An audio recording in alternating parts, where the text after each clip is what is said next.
لیکن آپ کہتے ہیں میں سگریٹ چھوڑ نہیں سکتا. سگریٹ چھوڑنا کوئی مشکل بات نہیں, ایک خیال نے باندھا ہوا ہے آپ کو اس بات کی.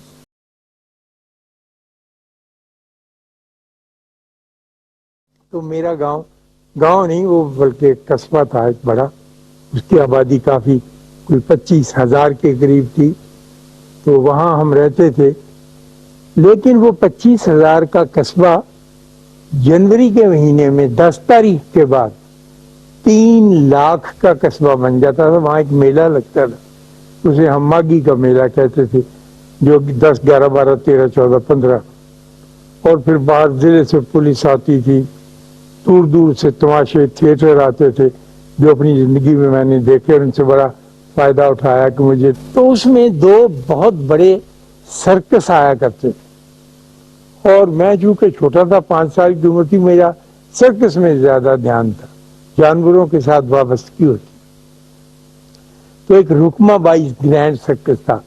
ایک رکما بائی بنگال کی عورت, وہ رنگ ماسٹر تھی اور مالک بھی تھی اپنے سرکس کی, اور اتنا بڑا جوڑا کر کے اور +4 پہن کے, اور پاؤں میں چمڑے کے جوتے اور وردی, اور ہاتھ میں اس کے ہینٹر ہوتا تھا. سارے جانور دبکتے تھے اس کے سامنے. کوئی ایسا رنگ ماسٹر میں نے اپنی زندگی میں نہیں دیکھا جو شیروں کے ساتھ جا کر پٹاخہ مار کے بات نہ کرے, بلکہ رسی والی سائڈ پکڑ کے وہ جو موٹا نگا ہوتا ہے نا, وہ اس کے منہ پہ مارے اور ان سے کام کرائے. تو رکما بائی کے 7 ہاتھی تھے. ایک ہاتھی about 7 ٹن کا اونچا بڑا, میں بہادری کے ساتھ اس کے سامنے کھڑا تو ہو گیا دیکھنے کے لیے, لیکن جب وہ ہاتھی جھولا اور آگے کو اس نے اپنا وزن, تو پھر میں ڈر گیا اور بہت دور کافی بھاگ گیا. تو میرے والد نے کہا, جو وہاں میرے ساتھ تھے اور وہ اس کا ہاتھی کا ٹیمپریچر لینے آئے تھے, ان کا ہی واز اے ویٹ ڈاکٹر اس زمانے میں. تو جب میں ڈرا تو میرے باپ نے پوچھا کہ تم ڈرے کیوں اس سے؟ میں نے کہا میں ڈرا اس لیے ابو کہ یہ جس کیلے کے ساتھ باندھا گیا ہے وہ بڑا کمزور ہے, اور میرا خیال ہے زمین میں 1.5 فٹ سے زیادہ گہرا نہیں ہے. یہ اگر زور دے اور جو پچھلے پاؤں میں اس کے سنگل ڈالی ہوں تو یہ اسے اکھاڑ پھینکے. تو میرے والد نے کہا یہ ایسا کر نہیں سکتا, کیونکہ یہ کیلے کے ساتھ نہیں بندھا ہوا, یہ اس خیال کے ساتھ بندھا ہوا ہے کہ کیلا مضبوط ہے. اگر یہ اپنے خیال میں تبدیلی لائے تو پھر البتہ ڈاکٹر صاحب وہ یقیناً اس کو اکھاڑے گا. میں نے کہا ابا یہ کرتے کیسے؟ نے کہا کہ جب یہ چھوٹا تھا تو اس کو اس کیلے کے ساتھ باندھا گیا, اس نے پورا زور لگایا, پوری طاقت آزمائی کی, لیکن نہیں اکھاڑ سکا. اس جدوجہد میں اس کے تقریباً 5, 6, 7 مہینے گزرے. پھر اس نے فیصلہ کر لیا کہ یہ خیال ہے, یہ طاقت ہے جو مجھ سے نہیں نکلتی. تو اگر اس 7 ٹن کے ہاتھی میں یہ خیال پیدا ہو جائے کہ نہیں میں اس سے زیادہ طاقتور ہوں, تو یقین اکھاڑ لے گا, لیکن نکل نہیں سکے. وہ تو بات جب کی تھی. اب اتنا عرصہ گزر جانے کے بعد, میں اپنی زندگی کے مشاہدات کے بعد, یہ تصور میرے ذہن میں ابھرنے لگا ہے کہ ہم خیال سے کتنے بندھے ہوئے ہیں, اور مائنڈ میٹر کے اوپر کتنی حکمرانی کر رہا ہے. اگر مائنڈ جو ہے وہ طاقتور ہو تو آپ کا جسم جو ہے وہ آپ کی مرضی کے مطابق عمل کرنے لگے. لیکن آپ کہتے ہیں میں سگریٹ چھوڑ نہیں سکتا. سگریٹ چھوڑنا کوئی مشکل بات نہیں, ایک خیال نے باندھا ہوا ہے آپ کو اس بات کی.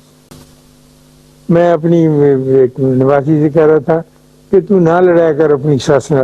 کہہ لگی نہیں میں ساس کے ساتھ لڑنے سے رہ نہیں سکتی, میری نانا خیال یہ ہے کہ بس یہ بڑی کمینی عورت ہے. تو میں نے کہا تو خیال کے ساتھ بندھی ہوئی ہے, ساس کے ساتھ بندھ کے دیکھ بڑا مزہ آئے گا. اس نے کہا دفعہ دور میں نہیں بنتی. زندگی میں اور جتنے بھی مسائل ہیں وہ ایسے ہی ہیں.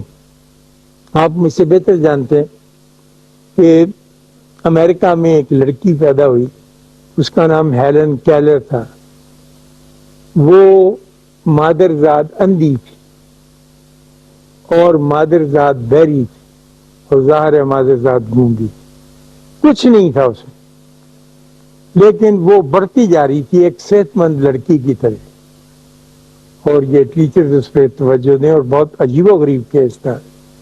اس نے یہ تہیا کیا کہ میں تعلیم حاصل کروں گی، وہ اپنے آپ کو، اپنی ذات کو اس کیلے کے ساتھ نہیں باندھا، اور اب وہ نہ تو بیان کر سکتی ہے کہ میں پڑھنا چاہتی ہوں، نہ وہ دیکھ کے بتا سکتی ہے کہ میں یہ، اور بیٹھی ہوئی ہے، لیکن اس کے اندر یہ طلب پیدا ہوئی، اور وہ طلب اتنی شدید ہوئی کہ ایک اس کی سہیلی کی خالہ تھی، اس کو اس نے پکڑ کے اس کا بازو، یہ فور آرم جسے کہتے ہیں بین، اس طرح سے دبایا کہ اس خالہ نے محسوس کیا کہ یہ مجھ سے کچھ کہنا چاہیے۔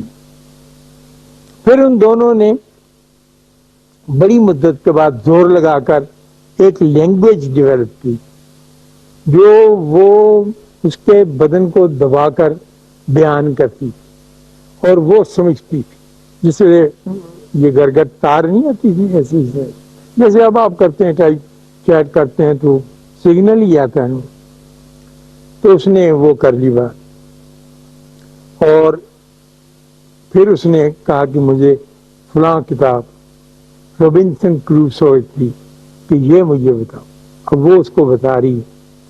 اب شپ کا لفظ آیا، شپ کا تصور کہ شپ کیا ہوتا ہے اس کو تو پتہ ہی نہیں کہ جہاز کیا ہوگا، آبی جہاز، اس کی اس نے کہا وہ سمندر میں چلتے، اس کو سمندر کا بھی کوئی تصور نہیں، لیکن اس نے کہا کہ میں جانوں گی ضرور اور چلوں گی ضرور، اور میرا خیال مجھ پر حاوی نہیں ہوگا، میں اسے ہونے نہیں دوں گی اس خیال کو آگے۔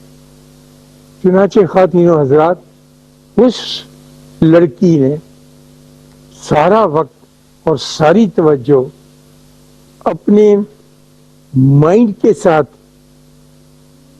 جدوجہد کرنے میں گزار دی، اور اس مائنڈ کو حکم دیا کہ میرے بدن پر اپنے آپ کو اپلائی کر اور مجھے وہ علم عطا کر جو علم دوسرے لوگ اپنی جسمانی ساخت پوری ہونے کی وجہ سے حاصل کرتے۔ چنانچہ اس نے کیا، اور 5 کتابیں اس نے لکھی۔